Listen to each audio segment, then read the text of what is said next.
You are live on the intranets. Hello, intranets. Do you truly after dark? Yeah, it really is.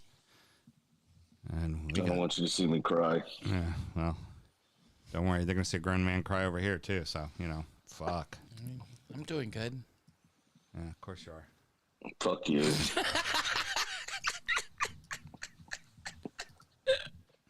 That's all I'm going to say. Whore. I'm fine. Whore. Nothing to see over here. Whore. Oh, shit. Don't start any recording yet. Oh, you don't have an alcohol? No, I have an alcohol. I forgot to. Did you want to? I was preparing everything. I forgot to get the Malort out. I do have beers in the fridge for us if you wanted a beer. No, I'm just going to have water in my whiskey. Okay. Yeah, it's do you want to have yourself a beer for the for injury time? Well, no, I do have to drink these beers before Monday. Oh, okay. Well then, because it's the Fordham Brewing Company ones that are going to be part of the Mayday basket. Okay. One of them's an IPA, so I'm not drinking that one. Go grab it for me. I'll drink it, and that'll be my beer. We can drink it over the weekend. Okay, it can be the beer for injury time. Oh yeah, I'm good with that. Well, we can also drink it like Sunday, Okay. Monday, not Monday. Okay. Saturday, Friday, Got it. any other day. Oh, hi, Graham. I'm drinking Guinness water. I'm drinking Guinness. Drinking Westward Chardonnay cask. I drank some fresh air, so I'm okay, y'all. Heard. All right, we ready to do a show, kids? Yep, I got my fingers on the recording buttons. Go for it. Okay, this is Alejandro Aguilar. If you heard Arsenal winning, that's fake news. You're listening to the DU Football Show. Was there any fake news this midweek, Sam? No fake news. No fake news for me either. At least in your, sorrow. I'm feeling sorrowful as well. If people wanted to watch two grown men cry, this would be the week to do it. This is the time. Let's start the show. Born in the land of Bowie, Maryland. Bred to be a fan of fucking Everton. Punch you in the eye and drink your rye. Sam Houston. Sam Houston? Arsenal fans have another Sam. AKA the fucking Gooner Graham. Stump of my lord. Look straight in shorts. Sam Grammy. Sam Graham. Fucking United!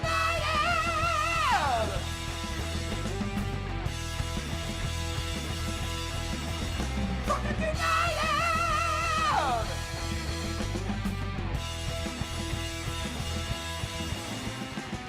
Hello and welcome to the DU Football Show, a completely biased recap of the English Premier League as told by two very depressed common schmucks.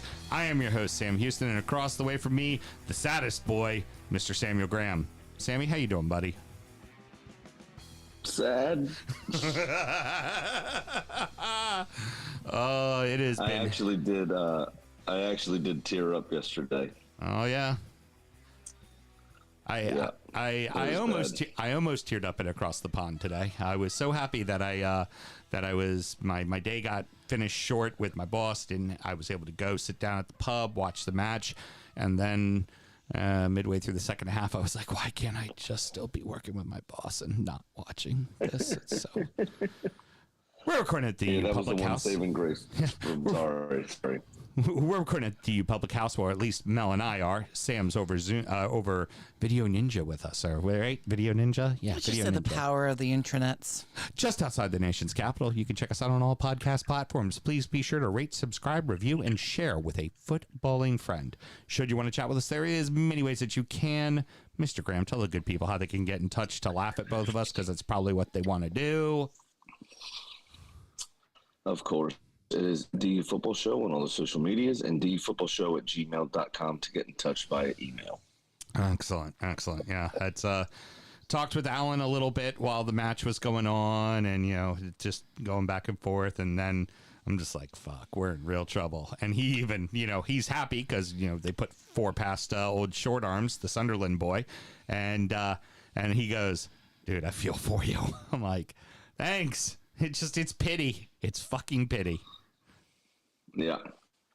Thank goodness, Sam. Him talking to you that way is akin to Pep Guardiola's rant at Nathan Redmond when Man City put the stones to Southampton that time. Yep, exactly. Thankfully, Sam and myself both work in the wine and spirits industry, so we're able to drown our sorrows. And we have a deep, passionate love for all things distilled spirits. So as the red-blooded Americans we are, we've got to have a drink in our hand throughout this show and every single show, even after we both worked a long day and it's like 11 o'clock at night and we're doing a second show this week. Mr. Graham, what are you drinking tonight since we're over the internet from one another? Figured I'd pull out an old classic I haven't had in a long time. It is Allview Single Barrel Whistle Pig 15-year-old from a couple of years ago. Oh, that's an exceptional bottle. It was very, very good. It comes in at 109.8 proof. As I try to do with every single bottle that is bottle numbered, I always buy the 22nd bottle of that thing to pay homage to my father, of course. It is just exceptional whiskey. There's just no other real way to describe it. It is exceptional rye whiskey. The 15, we've both agreed, is probably the best rye for cigars on the market, period. Oh, yeah. And this is no exception. This would be delicious with the old smoky oaky, and we've enjoyed a fair few cigars, actually, with this bottle. Yeah, that's fabulous. And you can't find it anymore. It doesn't exist, so... Speaking of, he sold all of it, of course, because it's that good. And he was also the first person in Maryland to have a 15-year-old barrel as well. Mm-hmm. When it was out there, this was like $360. It was not a cheap bottle, but damn if it's not exceptional. And for me, I'm going with the old company. I'm being a company boy today since I had our CEO in town with me, and then my president of sales and director of marketing and all that fun stuff. So from our whiskey club. This is a couple releases back. It is the Westward Chardonnay cask. So you can't get this one unless that they do an old library open, but we do offer distillery only releases, and we do a whiskey club, and it's a few $100, and if you're allowed to have whiskey mailed to your state, you'll get about 5 or 6 bottles a year from us, and that's pretty cool. Much like our Pinot Noir, which is one of our regular expressions, this is Willamette Chardonnay casks, so French oak, and you get that butter in the nose right off the jump.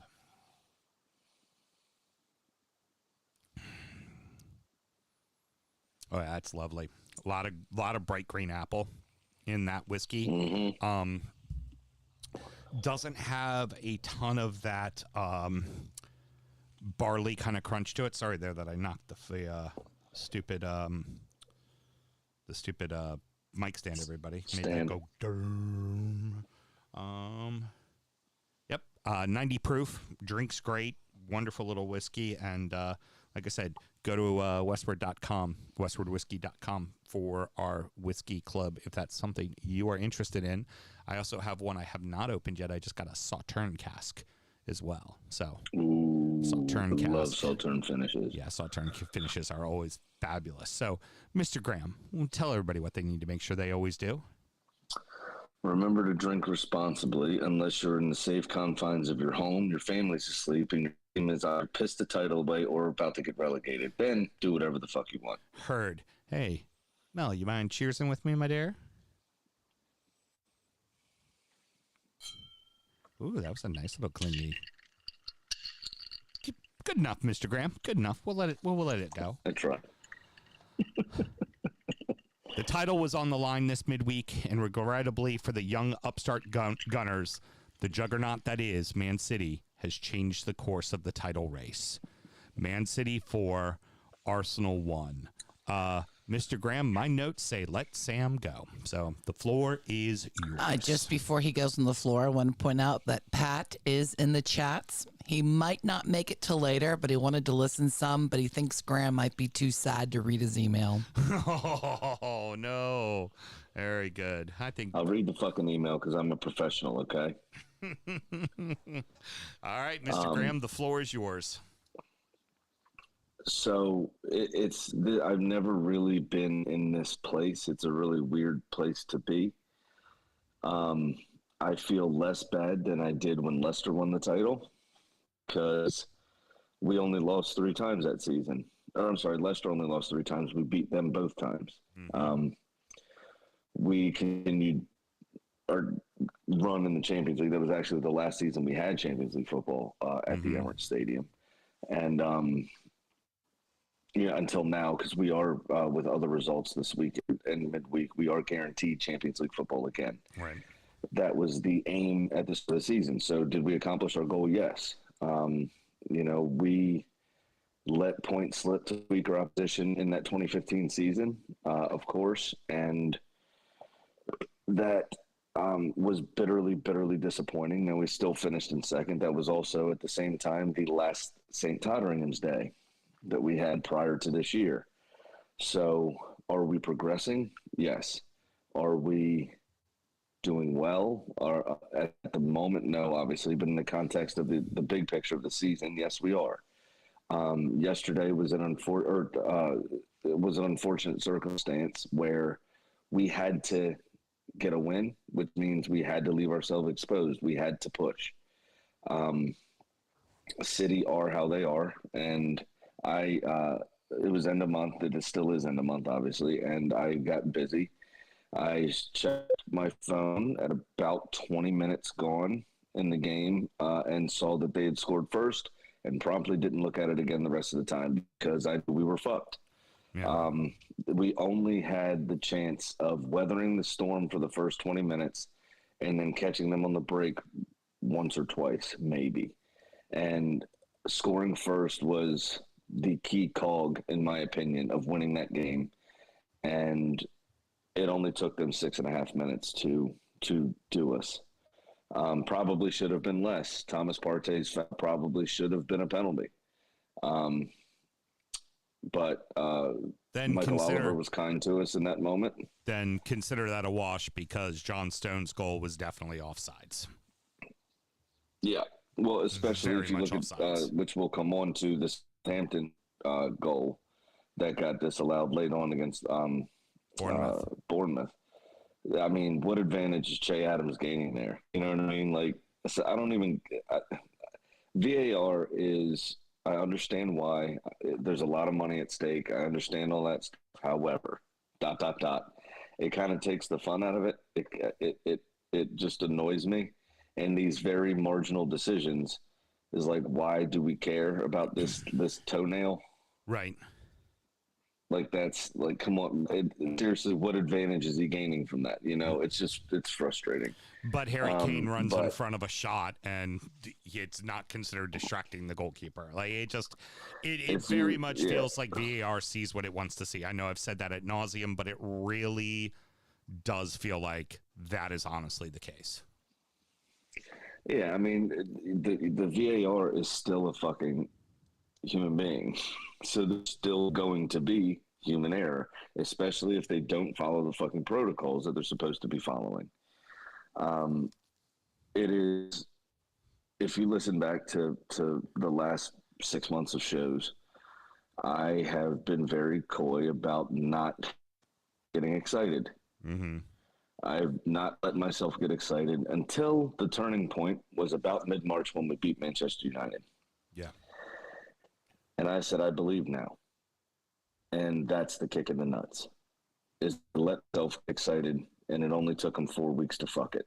Yeah. Yeah. And that's the part that really hurts. That's the part that really bothers me. That's the part that makes me sad. And I'm not angry. I get it. It's a young team. We've achieved the goals that we had set out prior to the start of the season. We have exceeded those goals, to be honest, leading the league for 6 months. I mean, we did well.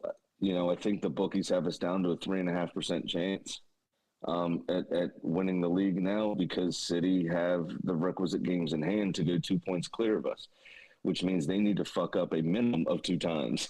Right.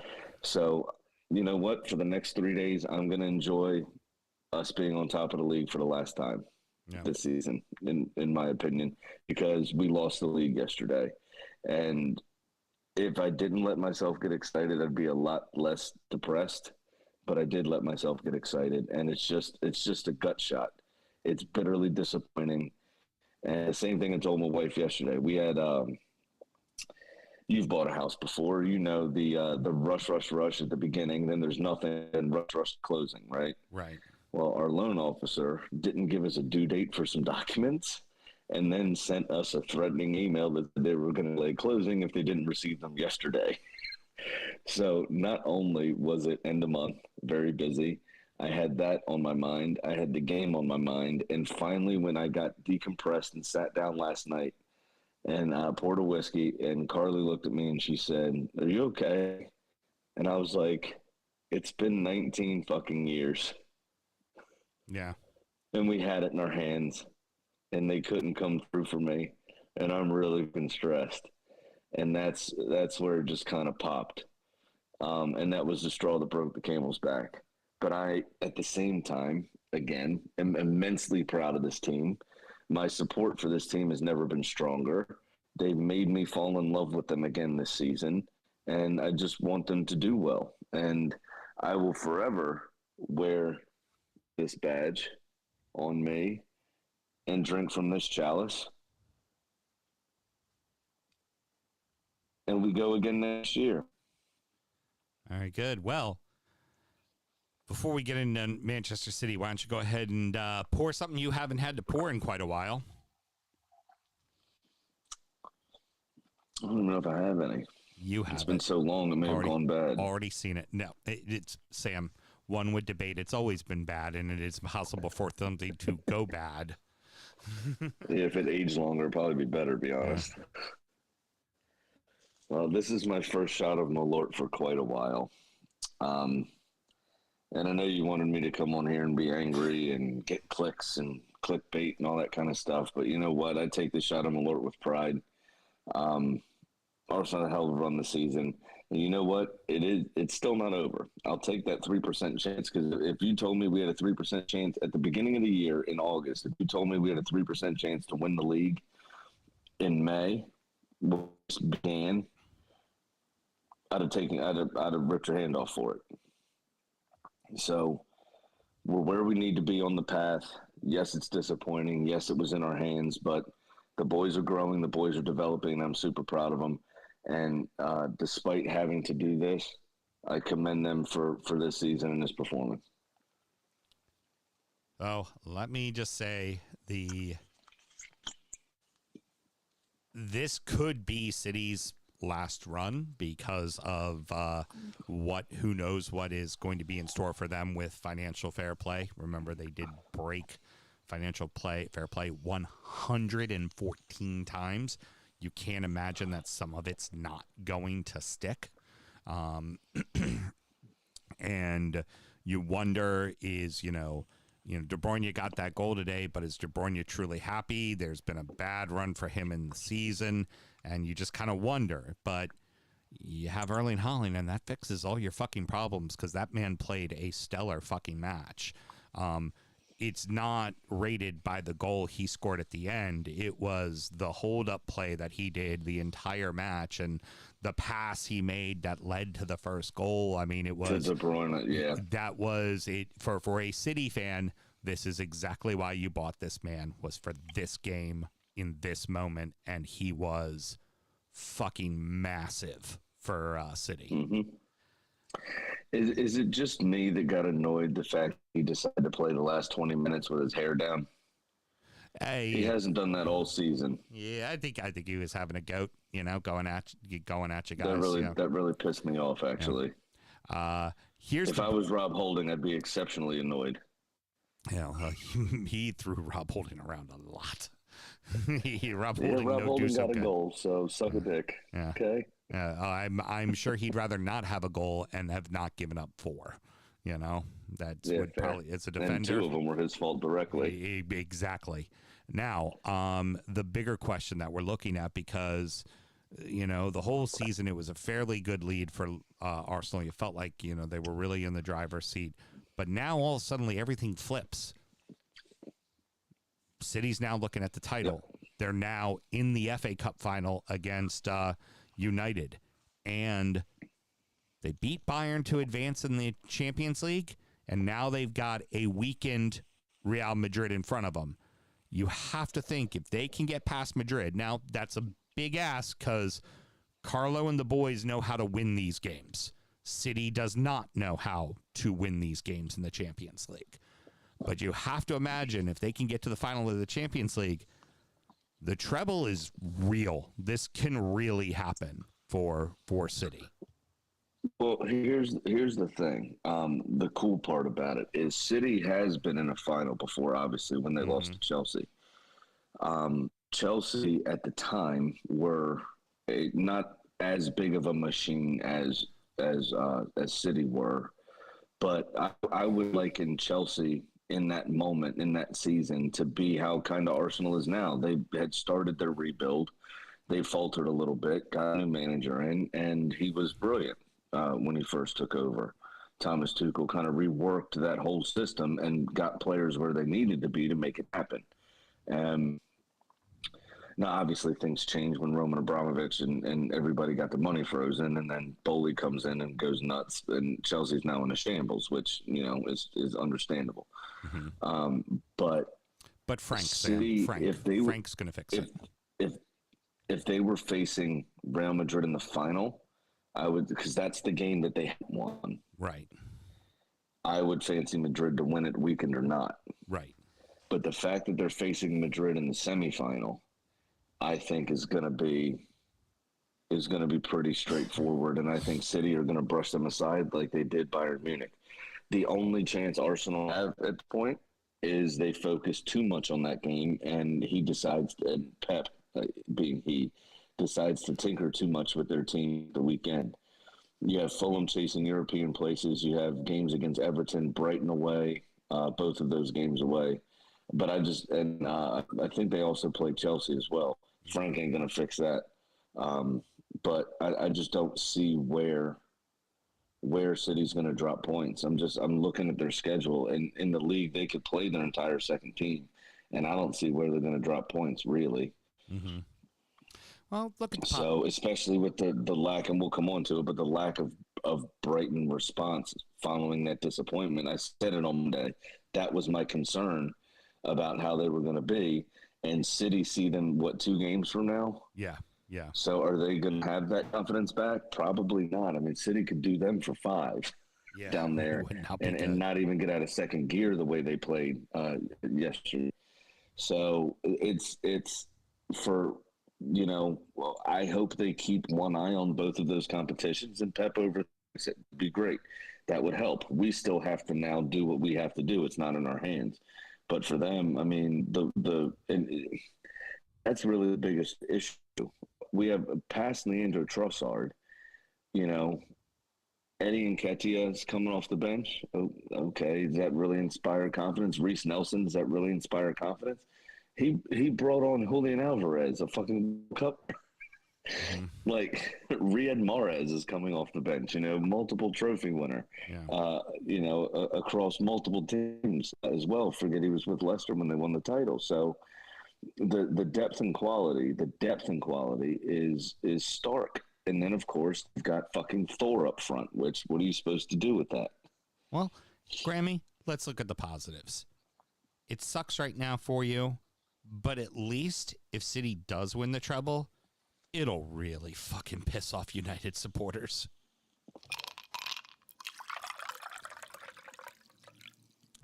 We turn our attention to the bottom of the league, which was loaded with results. Leicester City 1, Leeds 1, Nottingham Forest 3, Brighton 1, Newcastle 4, Everton 1. Leeds get the early lead. It looks like Leeds is going to get an opportunity to score a second, and they just piss it away. And honestly, they're lucky Leicester didn't beat them, because when Leicester turned it on, Leicester really turned it on. They're lucky that Yuri Tilleman's first goal was offside, because that I feel like would have been the nail in the coffin to begin with. It was a spectacular strike. Yeah, fair and enough. I don't think you'd have gotten Leicester off of cloud 9 at that point. Yeah, no, I don't disagree. They would have been flying, but that disappointment from the VAR check, I think, is what kind of kept Leeds in the game, to be honest with you. I mean, he scored from all of 30 yards out with a booming strike. But it ends up being Sinisterra that gives Leeds the lead. They're just bad enough to have gifted it away, really, in all honesty. Mm-hmm. Now, Patrick Bamford did have a chance at the end, much like Eric Dyer, who we'll talk about later today in Spurs United, where it almost seemed harder to not hit the target. Oh yeah, that ball on the backside, that was bad. Than That was just very bad. You know, and that those are the kinds of things when you're down that end of the table at this stage of the season. If you don't get the rub of that green, it doesn't look good for you. Yeah. The Foxes are getting points at the right time, man. They got the win against Wolves and the draw here. They're not fully safe, obviously, because it's all 2-3 points. It's still, God, Everton goes and gets a win against Leicester, and suddenly Everton's out of the drop. It's so fucking tight between those four clubs, between Leicester, Forest, Leeds, and Everton right now. It's insane how fucking tight it is. And I mean, it's only two points difference from you guys and Leeds. Now the goal differential may come into play, obviously, which if you're looking at the table, which I just pulled up now, West Ham still aren't completely out of it, by the way. I still kind of include them in this chat because they're only 4 points clear. Well, 5 points clear of Leicester, 6 points clear of you guys, but they have a couple of tough games coming up as well. Okay. West Ham do. Now, they've gotten some results in the last few weeks, which have really helped them, but they've got a difficult run-in, I think, as well. But you look at Leeds is minus 21, Forest is minus 31, Leicester are minus 13. They're the ones sitting the prettiest in the goal differential situation, and you guys are minus 25, which isn't particularly great, but you're 6 better than Forest, and Leeds are capable of shipping 4 goals in a game without question. Problem was today we needed to not ship 4 goals, and we did. Right. And we almost shipped a 5th if VAR wasn't helpful to us with an offsides. Yes, producer Mel. So Pat types in, as depressed as Graham is, shouldn't Houston be as depressed that Everton is in regulation range? Yeah, we're gonna get to that in just a second. I want to get through the first 2 games first, but I've got my thoughts on that. Believe you me, I definitely have my thoughts on that. Don't worry, I feel like Pat is only watching to see your misery tonight, lads. You know Listen, what? Everybody, that doesn't surprise me. There will be people who listen to this just to hear us both be sad. I get it. It's part of the show. Let me tell you something. Why don't you send Pat the link to this group therapy session? Because I don't really care that he wants to see his bet on the 6th pick of the 9th round of the NFL draft is going to be. Whether it comes through or not for him, his $10 bet on the 6th pick of the 9th round. Yes, 69, Pat. I said that. Fuck you. Let us get our shit out in our own time. Okay, don't rush us. It's a group therapy session. We all get our turn. Moving on, Forest finally get a home win at the City Ground. It has been a while where that had been such a fortress for them. That's big. And here's the thing, like you said, it was definitely a bad response from Brighton. Brighton had 72% of the ball. They had all the chances in the fucking world. Yeah. They just pissed it off. I didn't feel like they were dangerous. No, they weren't. I didn't feel like they were really dangerous at all. Felt a lot like the FA Cup semifinal. I think they had Kayla chances, Navas but they weren't dangerous. Did very well. Yeah. Yeah, I feel like Kayla Navas did well a couple of times, but like Matoma doesn't look ruthless anymore at all. Ferguson's, coming back from an injury and stuff, so they just don't look like they have that cutting edge. And the goal came, a rebound, which is fine. I mean, you have to be there, but like by the way, another kid for Brighton scoring a goal. Oh yeah, Buonanotte. He's. I think he's 18. Yeah. His first goal for Brighton, another young South American gem that they found. Yeah, they know where to find players, and they know where to find them cheap. Yeah, definitely. But you look at this game, and really, Forest. There were a few Brighton flurries forward where they kind of looked like maybe something might happen, but every time Forest picked up the ball, they were pumping. And, Estupiñán was a stupido twice and got caught in possession. The first time should have been a penalty, in my opinion. Or no, I'm sorry. This one was a penalty. It actually got saved. That's right. The first one here was a penalty. Yeah. But he dwelled on the ball in the box and then let it click off his own heel and took out whoever he took out. But the penalty was saved. Actually, it was a good penalty too. But Jason Steele saved it. It was quite well done, to be honest. And then he got caught in possession about halfway between his box and midfield, and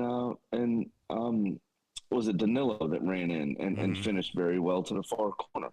It just like, what are you guys doing? It's just stuff that they have not done all season, mistakes they haven't made. We saw them here, and I think I'm certain, because I saw Monday, I made the prediction. This is a direct result of Sunday's result. This performance was a direct result of Sunday's game. For Forest, this stops the bleeding, because you just seemed like they were reserved to going down, and getting a big win like this. We've talked about it constantly.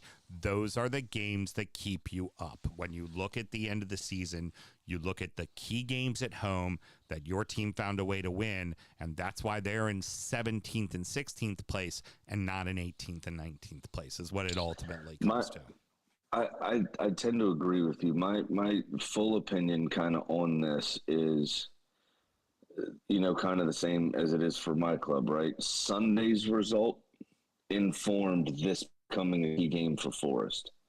The FA Cup semifinal made this game an opportunity for Forest, because if you take Sunday out of the equation, Brighton were flying, and I didn't see any way that Forest were going to be anywhere near this level, right?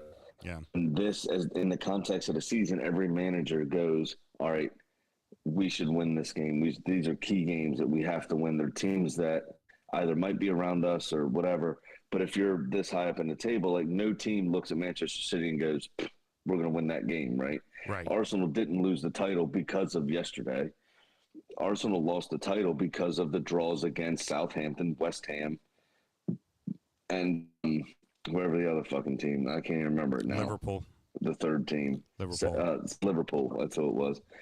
But, you don't – even the Liverpool game, you wouldn't have targeted at the beginning of the season and gone, we're going to go to Anfield and win, right? You would have compensated. You said that may be a draw or a loss. We have to pick up points against Southampton and West Ham to make sure we cover that bad result, right? You always kind of – managers plan for these sorts of things. And it seems like in a very bad way for both Arsenal and Forest, they kind of looked past the games that were in front of them and gone, we got to get to this game and do this, and it's going to be a key game. In the last few weeks have been absolute dog shit. Well, Sunday happens to Brighton, which was bitterly disappointing, and we saw it with Newcastle again after the Carling Cup final, like I said on Monday. And Forest, all of a sudden, it clicks. It goes, hey, there's a wounded animal here. Time for a pounce. And they ended up taking their chance. The city ground was rocking. The fans understood their assignment, and everybody got on board. And Forest looked dangerous in most instances. Yeah. And Brighton just didn't. Yeah, agreed. Moving on to Everton and Newcastle. Everton come out looking good, lots of pressure. Dominic Calvert-Lewin gets multiple chances. Unfortunately, can't put it in the net. And then they fuck it right off with the first goal that got scored. It's funny. Callum Wilson is being a shithouse. It's what Callum Wilson does. Jordan Pickford's letting it get to him on when he keeps running around and following him every time he tries to punt the ball. And then you look at the goal that gets scored. They have 2 guys in the box. We have 8. And they score that goal. And you're just like, why is nobody just stepping to the ball? Like goal doesn't happen if Joe Linton doesn't get off a shot, and they gave Joe Linton a clear path to put it in the back of the net. And then the second half, they pushed a little, and then the minute that second goal happened, it was like, it is over. And by the end, the Goodison Park was fucking empty. There was only a handful of people left. Well, my issue with some of this is, Dyche has been there 6 weeks now, 8 weeks, something like that. A little longer than that. I don't know why, especially with a few players that have played under him previously, why they are just not picking up his defensive tactics. I don't understand the organizational problem, because that's exactly what he was known for. Mm-hmm. And for Joel Linton, the chance that really stands out is for Joel Linton to be standing inside the 6, completely unmarked, and has a free header from that Joe Willett cross. Mm-hmm. Was that their second goal? That was third? goal number 2. That was goal number 2. That was their second. That's the one that really stands out as, what are you doing? Yeah. Like, what have you paid attention to in training? Yep. Because that is not a Sean Dyche thing. The other thing that is very uncharacteristic about Sean Dyche and a few of the players that have played under him previously at Burnley was the manner in which Alexander Isak slaughtered 6 of your players down the with goal line. nobody trying to break his leg. Yeah. Just give up Not the a penalty at single that player. point. Give up the fucking penalty. Give up the penalty. Don't Let me let him ask you a walk down the question, line Sam. like that. I'm not saying I'm good enough for this level of football. Don't get me wrong. But if Sam Graham or Rob Holmes was on that field, would Alexander Isak be walking into the 6-yard box? No, he'd have been on the fucking he ground. wouldn't. There would have been a penalty shot, but he would have been on the ground, especially in a 3-1 match, right after they fucking score. Right after Everton fucking score. Legitimately within seconds. Mm-hmm. And that's the part that really worries me, man, for y'all. That's the part that really gets me worried. Mm-hmm. It's fair. Now, I want to turn one attention to Newcastle real quick, and then I'll give you my thoughts on where Everton is currently and what everything means. The Newcastle's finally starting to score goals. This is a problem for the league, because now they already don't give up a lot of goals, and now suddenly they're starting to learn how to score. Watch out. What's that? What's that in a row? 6-1, 5-1, 4-1? Yeah. I mean, insane. Yeah, 15 goals in 3 games is pretty fucking decent. Yeah, and also getting the monkey off their back for on the road, because they hadn't been playing well on the road for a while. And, Everton gave them hell at the start of the match, but by the end, Goodison is empty, and the Newcastle fans are singing "Oh, Anthony Gordon" just to have a piss. Because it wasn't like Anthony did anything when he got subbed on. They were just singing it to have a piss. Like, that was the only reason why they were doing it.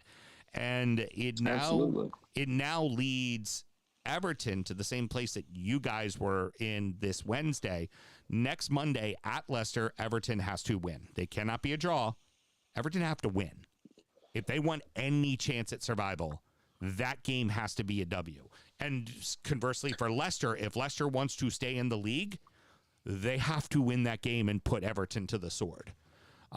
We'll get into the good part to that. There is a positive thing to that, though, because Leicester will have to come forward, which will create space for Iwobi, who I thought was fucking excellent in this game. Mm-hmm. As shit as it was for your team, my bright spot was Iwobi, and the other silver lining was as off the pace as Calvert-Lewin looked last game. In this game, he looked quite sharp. I think he had 3, maybe 4 shots on target, Calvert-Lewin, one of which he put in the back of the net, obviously, which won't count on any statistic because he got ruled off for VAR. But where he looked a little rusty that first game, he looked a lot sharper in this one. Yeah.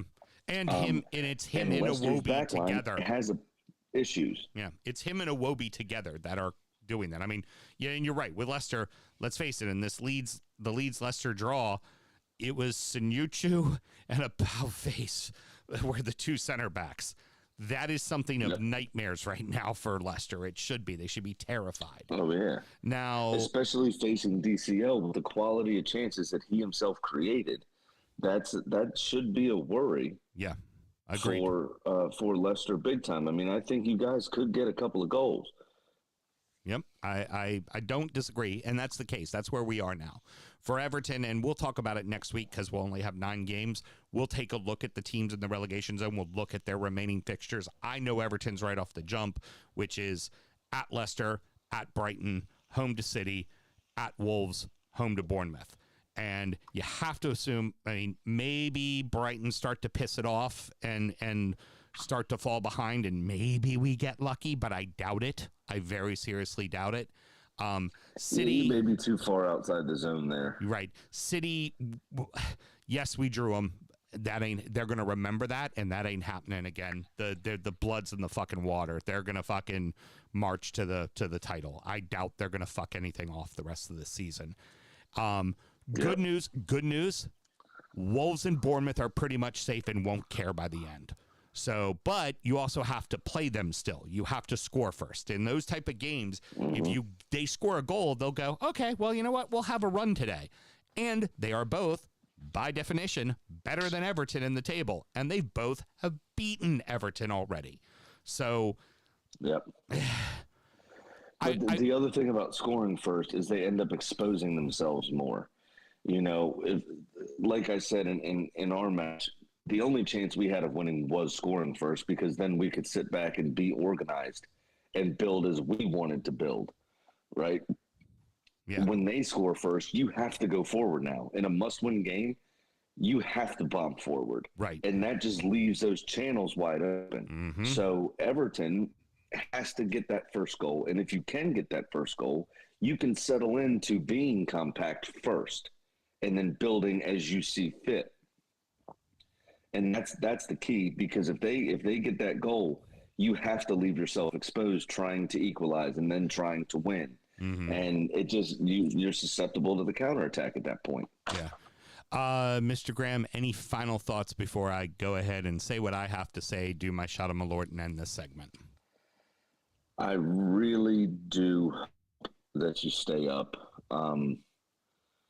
If anybody can organize a defense, it is Sean Dyche. I don't know why it's taking so long, and I just really hope that the players, Michael Keane specifically, Tarkowski specifically, that have played under him before, can get their heads in their asses, because they were part of the problem in this game and defensively.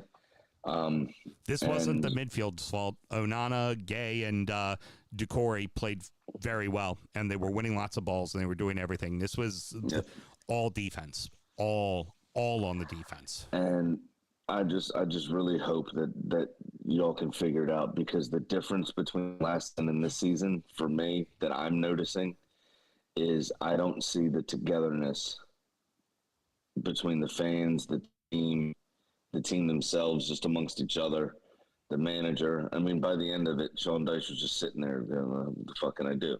Yeah. And that's very worrisome. So I hope you do it.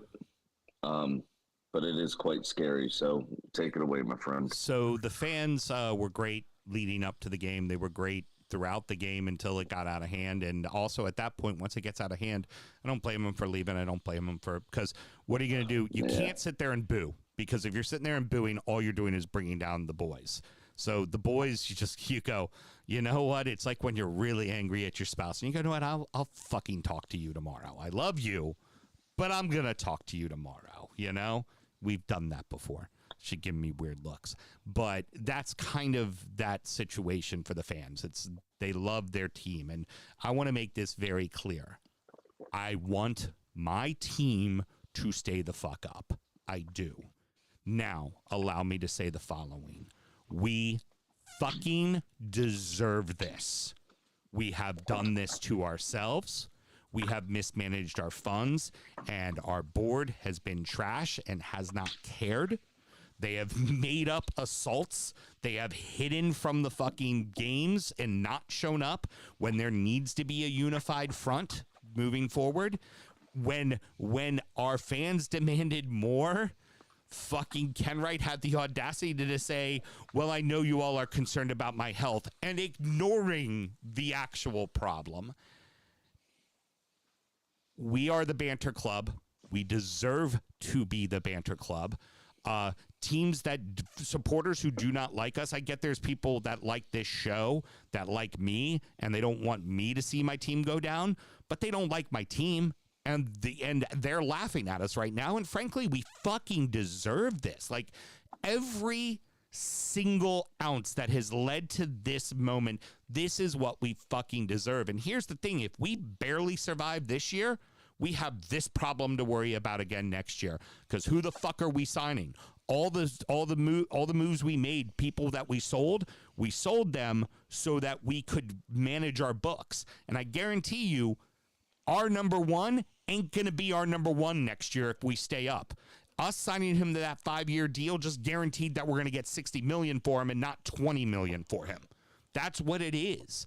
And I do the shot here and end the segment, but again, I want my team to stay up. I cannot imagine my team in the championship, and I don't know where that's going to lead us. I'd like to think we'd be like Newcastle or West Ham, win the fucking league, come right the fuck back up, done and dusted, don't think about it. But in the back of my mind, you don't think for a second, I don't think we're Leeds. I don't think we're fucking Sunderland. I don't think that we don't have the finances or the fucking youth academy to be able to support what we need to be able to do in the championship. Absolutely, that is a fucking fear.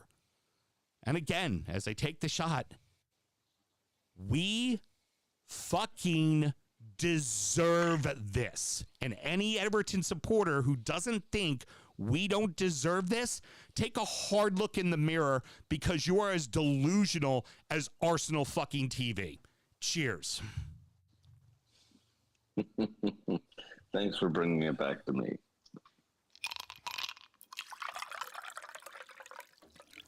Rounding out the rest of the league, and so that happened. Aston Villa 1, Fulham 0, Wolverhampton 2, Palace 0, Liverpool 2, West Ham 1, Brentford 2, Chelsea 0. Hey, but they have Frank. Bournemouth 1, Southampton 0, Manchester United 2, Tottenham 2. Let's run through these quick because there's really not a ton to really dissect out of all of these. Villa continuing to do what they're supposed to do. They're beating the teams they're supposed to beat, and they are level on points with fucking Tottenham in 5th and 6th place. The only thing that separates them is goal differential. You know what, Villa? Great fucking work. Sorry. It's the Unai Emery effect. It's absolutely. This team was, 13th place with Gerrard doing terrible? Like, this team has completely turned around. Turned around. The only thing different, Unai Emery. Yeah. Two loan moves is what they did in the winter window. Right. Like, they're fucking rolling. They're absolutely rolling. Even Tyrone Mings is scoring. Yeah, that's true. By the way, what I would say is you did get let off the hook here because Andreas Pereira's overhead kick went wide. I feel like if that went in, y'all could have been in a ton of trouble. The same way that Yuri Tillemann's goal disallowed. Something spectacular like that kind of galvanizes a team. And the fact that it did not go in, I think, saved you in this game because it wasn't a ton that you dominated truly, but you rode the wave well and you got the goal when you needed it and then weathered the storm at the end and you were fine. It was a professional performance from Villa. And to be honest, as you know, the way they just helicopter around with their cocks out, I'm kind of surprised. Moving on, Wolves. They get the early lead. Really, Palace had all the chances, and then the penalty at the end. But credit to Wolves, you found a way to get the fucking W, and that's exactly what they needed to do, and they did. And I think we're looking at two teams that are comfortably safe. Well, they had that warning shot just 2 minutes in, Palace, and they didn't heed that warning. Mm-hmm. I really tipped this game for a draw, to be honest with you. I thought this was going to be again, I think we talked about it the other day, that Seinfeld joke of, if the horse is aware that they could be euthanized during the race, there'd be some mighty fine stepping going down that home stretch. Right? Don't disagree. This Do is not one that, disagree. like, hey, if we both take a point here, we don't hurt, but we're actually a little better off. Yeah. Because one of these idiots behind us is going to lose, and we extend our lead. Mm-hmm. Kind of a gentleman's agreement. But then Joachim Anderson scores a very unfortunate own goal that he didn't know. I don't think he knew much about it. I don't think it was really his fault necessarily. It's terribly unlucky. Although it was very Voutface-like. And then a few good saves here and there for both teams. And Palace really did push the issue. They just couldn't find the back of the net. Jose Sa was excellent, and the Wolves defense got in front of a lot of stuff. So I think it's just one of those days. Roy did what he needed to do. He got him out of the discussion of being in trouble, and now they're just going to see out the rest of the season.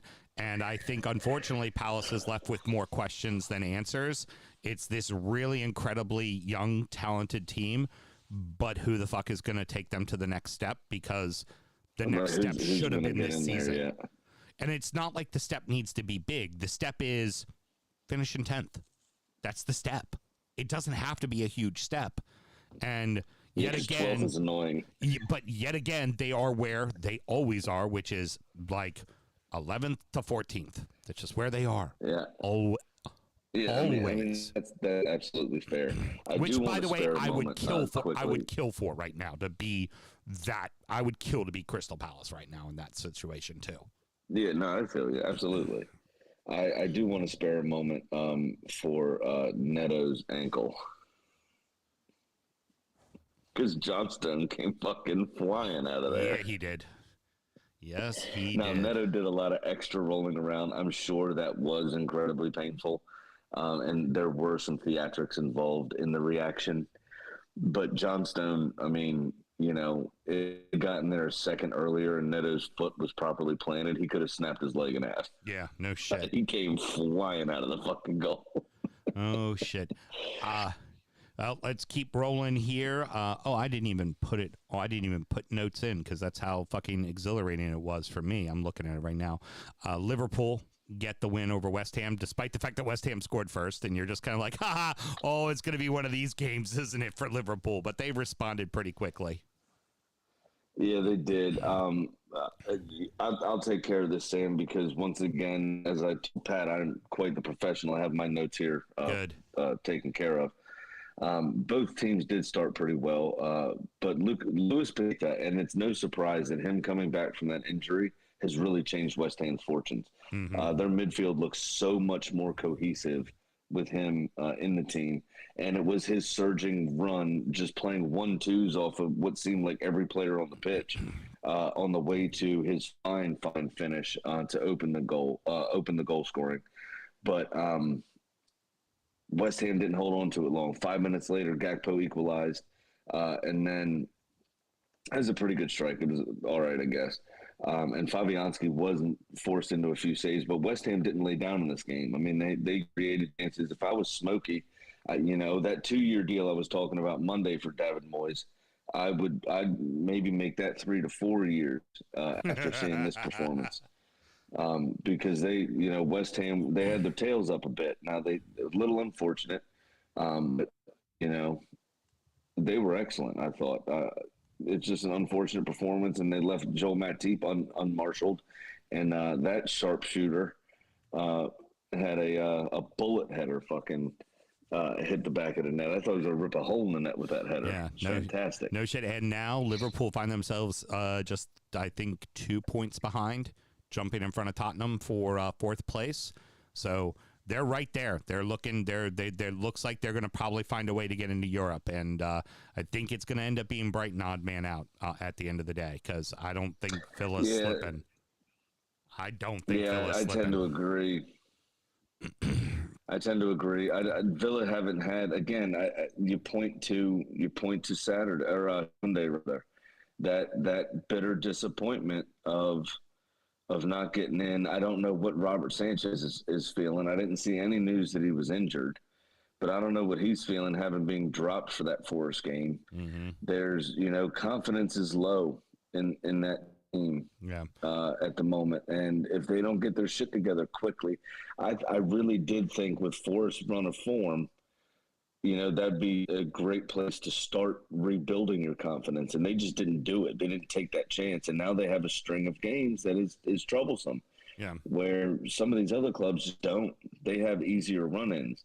And Brighton may very well fall away, which will be quite sad because I was excited to see them in Europe. They're so close to Gatwick; it would have been very easy for them to get to the airport. All that kind of stuff. I mean, they're actually closer to Gatwick than Palace, I think, aren't they? By just a few miles. But yeah, no, it was crazy. And Liverpool, I mean, the Liverpool airport, they're very difficult to get to Eastern Europe from there. So that Europa League ties are going to be hard. That group stage is going to be a lot of fucking effort. Heard. Continuing on, I couldn't even keep a straight face. Still no wins for Frank. The whole point was just to come and steady the ship, and Frank can't even fucking do that. They had lots of opportunities. That's an 0 for 5 now. It's the same situation they're having with Graham Potter and Tuchel. Like, they get plenty of opportunities. They just can't fucking score. And this was just kind of the classic smash and grab 2-0. How's your father? Fucking, we're going to score one early. We're going to score one late. Fuck you. This is over. Oh, you feel embarrassed, don't you? That is exactly what Brentford did to fucking Chelsea. Yeah, but again, I feel like this was another kind of weird game, kind of like the Brighton Forest game, kind of like Spurs Man U, which we'll talk about in a few minutes. Chelsea had the better of the chances, but I really didn't feel like they would score. I didn't believe it. They didn't look dangerous despite having the only couple of shots on in the opening, 20 minutes or whatever. Mm-hmm. But obviously they then found themselves going behind to an Azpilicueta own goal. Again, I don't think he knew much about it. I think he thought the player in front of him was going to head the ball. Ended up not heading the ball, and it kind of carooned off his arm. Yeah, and went in the back of the net. But Brentford did finally grow into the game and start creating some chances, and they looked the more likely to score, even though Chelsea had decent possession and also created some chances themselves. And then, of course, Brentford's done it time and time again this season. A fucking devastating counterattack. Little bit of a deflection, fine, but I think he was scoring anyway, to be honest. He hit that ball very well, Brian Mbeumo. And Brentford walk out 2-0, and you got to pay attention to him now. There's 4 teams in that kind of West London area you got to pay attention to. Yeah, and the big one for them is they jump in front of Fulham now. They're now back in 9th place. Fulham is in 10th. So for as happy as Fulham will be that they're ahead of their, quote, true rival, which is Chelsea, they're going to be pretty fucking pissed off to find that their other rival, Brentford, is in front of them. You know, that's the key thing there. But all 3 of them will still be happy that the best West London club, QPR, is still in the championship. Very good. Here it is, Southampton, Bournemouth. I wrote 2 very simple bases. Your fucking damn stupid puffy thing is the worst. God, it's making all the noise. No, it's making noise again? Yeah, your fucking vape. I hate it. All right. Okay. Here's what I wrote. Cherries are safe. Saints are done. And I don't think there's much more that can be said.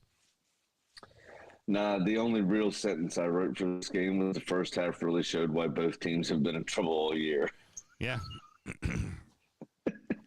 Now, disagree. Bournemouth, through grit and determination and togetherness, have kind of gotten out of it in recent weeks. And that's pretty much what scored the goal here. And what I'd be worried about with Southampton is halftime fucked you again. Yeah. Yeah, absolutely. Absolutely the case. Finally, with the last match of the day, United 2, Tottenham 2. Spurs lead at 4th and now 5th is all but gone. You have Villa even on points, and you have Liverpool with a game in hand and only 2 behind you.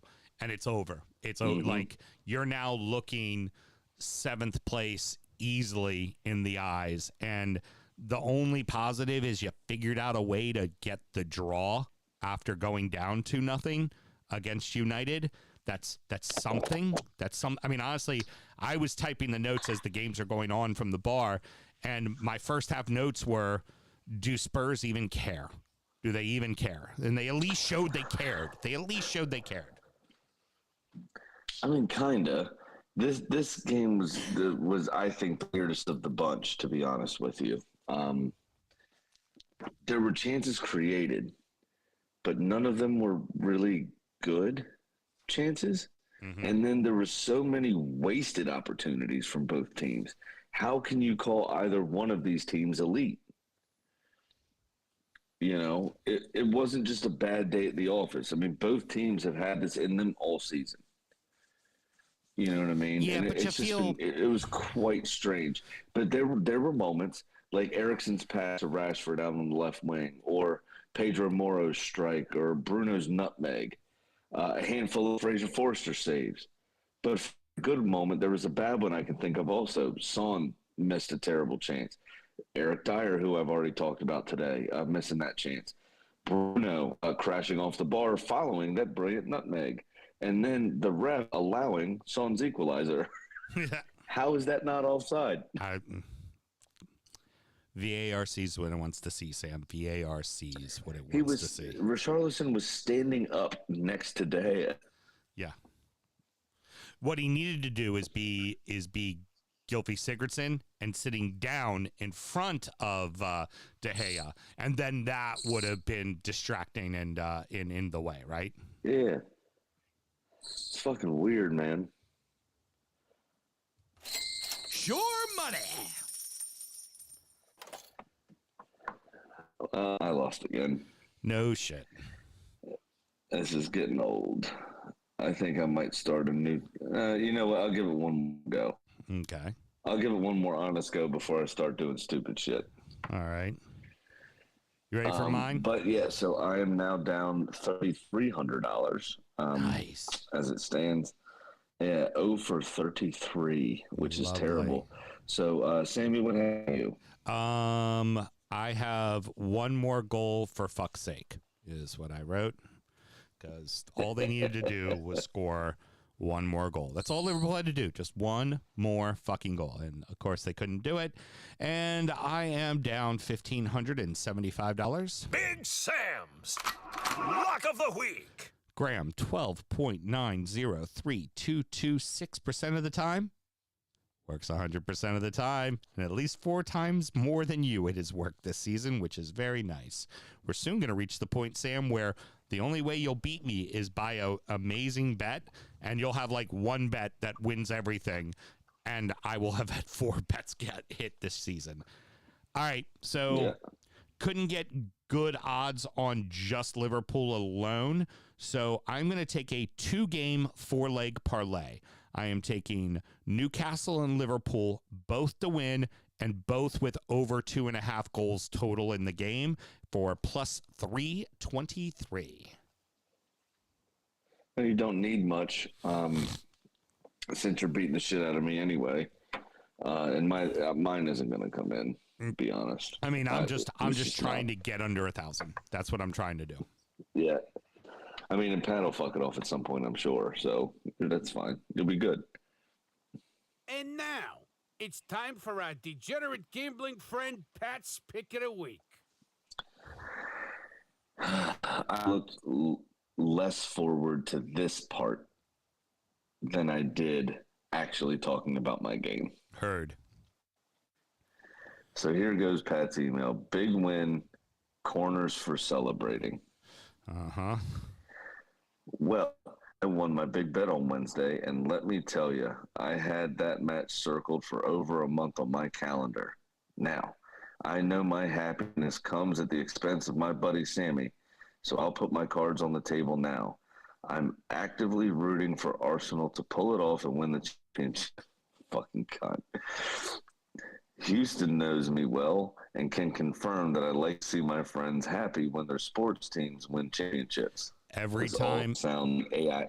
This sounds like AI wrote it. Well, I'm sorry. Every single time San Francisco was in the World Series, he was actively rooting for the Giants to win.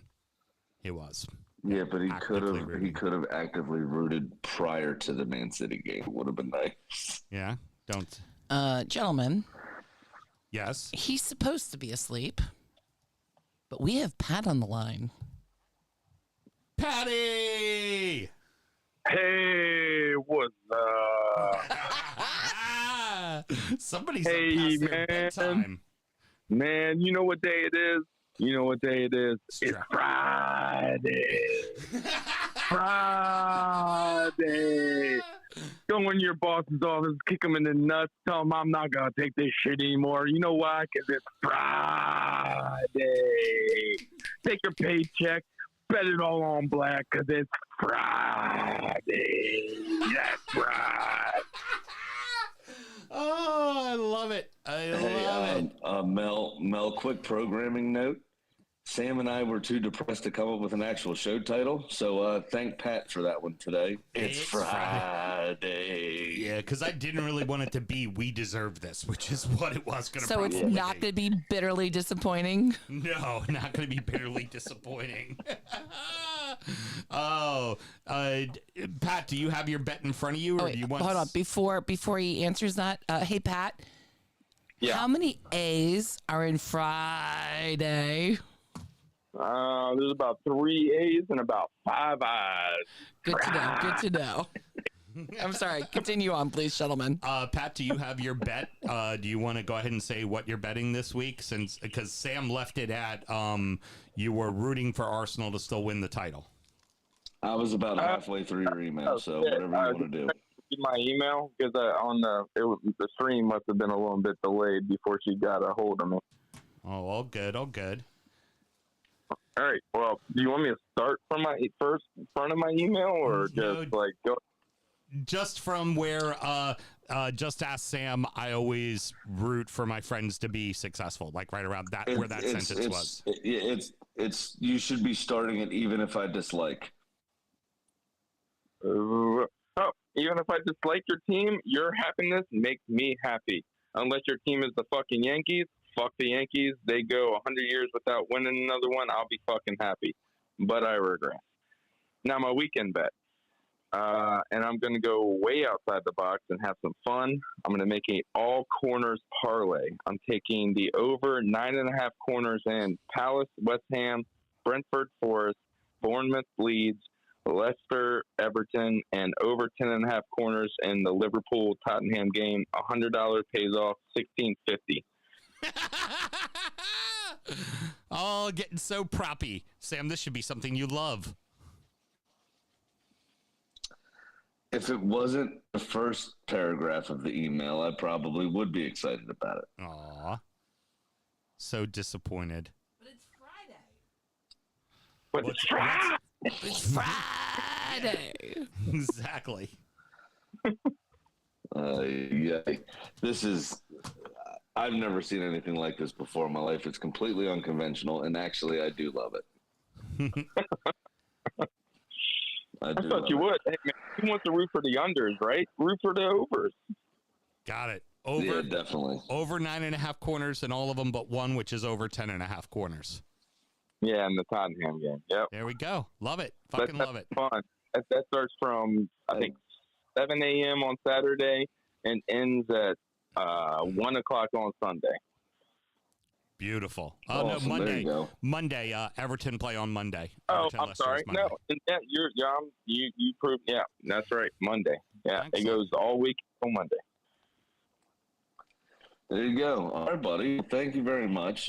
You go enjoy the 14th round of the draft, and I'm sure you've probably had to switch to like some illegal feed because they don't air part of it.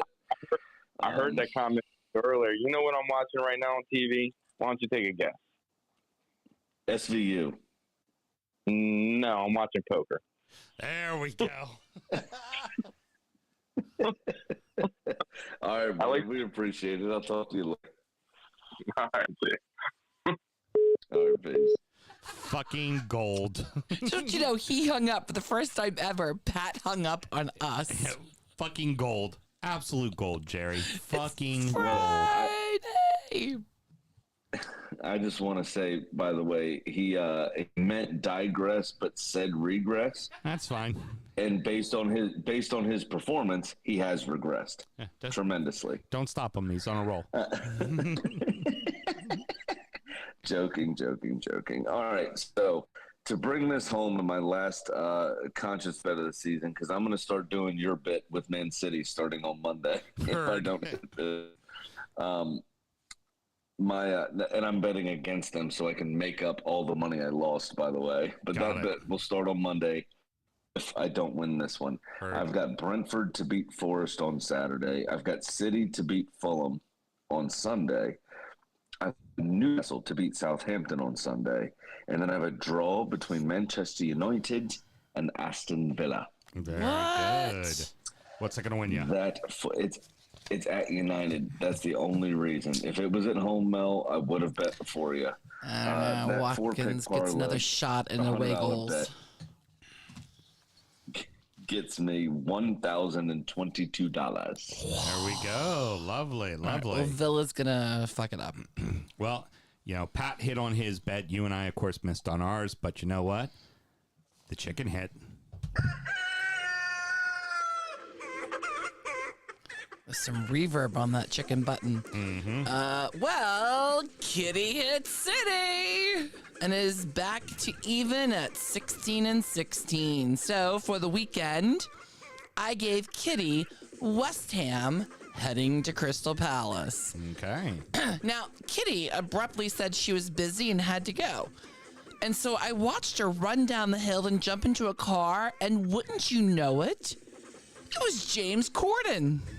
Well, he's got free time on his hands now. He doesn't have a show anymore. And it's kind of upsetting. He wasn't alone in the car, apparently. Okay. He was sitting with my mom, Jan. Huh. I didn't know Jan was a singer. Apparently. She does like the karaoke's. Okay. We discovered that in Nashville. And she and Kitty are good friends. They have tea on a regular basis. And so I'm guessing by that entire mess that James is an iron and Jan is a palace, so Kitty is picking a draw. Yeah, see, don't go off script. You're an excellent cold reader. There's the lighting. It's bad lighting. Do you know what else is also bad besides the lighting? What's that? Forgetting to gamble legally and responsibly. And now, fuck. Gamble legally and responsibly. Championship Corner! I've fallen and I can't get up. Oh no! No, I can't let it slide. Don't let it slide. I can't let it slide. Sam's a parade. I'm a tunnel. And Jan's a karaoke. Or Jan's a palace is what you said. Jan's a palace. Yeah, well, she picked him just for the Crystal Palace, so yeah. Jan's a palace. Which there is not a Crystal Palace. Apparently there used to be. Anytime you say there isn't one, she'll tell you there used to be, and she knows the history. Very good. Well, Mr. Graham, what happened? What happened in the championship? The championship was a bit of a wild one. Yeah, the on segment Tuesday, I'll Burnley be doing beat next Blackburn. year. Super wild. Sheffield United 2-0 over West Brom. And then on Thursday, Cardiff 2-1 over Rotherham. So they're just catching some games up. So you still have Burnley on top on 95 points. Sheffield United 10 points behind them on 85. That's very close to wrapping up as a Burnley championship title win. Luton Town still in third place today. On 78. I believe it did today. And also I believe Sheffield has gained automatic promotion as well. There's 7 points separating them with, what are there, 24, so it's 48 games. There's still one more to go, I think, before that happens. Got it. Yes. Very good. Very good. Luton Town on 78 in third, Middlesbrough on 74 in fourth, Coventry on 44 games, 66 points. Sunderland are in sixth, occupying that final playoff spot, but only by 3 goal differential on 65 points because Millwall are a +7, Sunderland are a +10, but they are also on 65 points. Blackburn dropped down to 8th on 65 points, but have a -3. It's going to be difficult for them. The way I see it, West Brom still with a shout in 9th place on 63, as are Preston North in 10th on 63 points. So one win takes them up into 6th place for any of those clubs.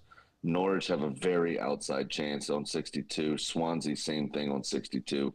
And Watford on 59, you can pretty much call them done and dusted, finishing mid-table.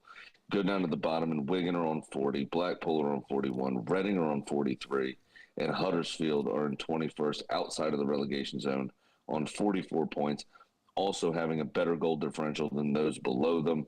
And a game in hand, by the way. Rotherham in 20th on 46, so they're still not out of it completely. QPR to be closer to safety on 47 points, but they do have a very bad goal differential as well, second worst in the league. So they could very easily get drug into it over the next couple of games. Very good. That's going to wrap it up, boys and girls. Sammy, any parting words? No, there weren't really any dickheads this week. I can't really say anything bad about anyone, to be honest. Got it. Well, let's go ahead and get out of here. We got a little injury time to do where we're going to talk about our adopted clubs. Really only one who got a big fucking win, by the way, this midweek. And we're going to talk about our fantasy teams. And we're also going to preview the weekend's action. So, Mr. Graham, should somebody want to find injury time, how do they go about doing it? Well, if you need to build James Corden's spot on your television watching calendar, you can always go to www.patreon.com /DFootball Show and sign up to Injury Time, which you can do on that 11 p.m. slot on whatever channel he was on. I didn't want, to be honest. Anyway, which is why I didn't know that he lost the show. But you could fill that hour with us instead. Sign up for that $5 tier, and you get Injury Time and our other show, Soundcheck, which is the other extra show that we do, is us checking up on each other's weeks, as well as actually checking our sound, which is a lot of fun. So check out those extra shows. Give us $5. Tell a friend. We'd really appreciate it. Help keeps the light on.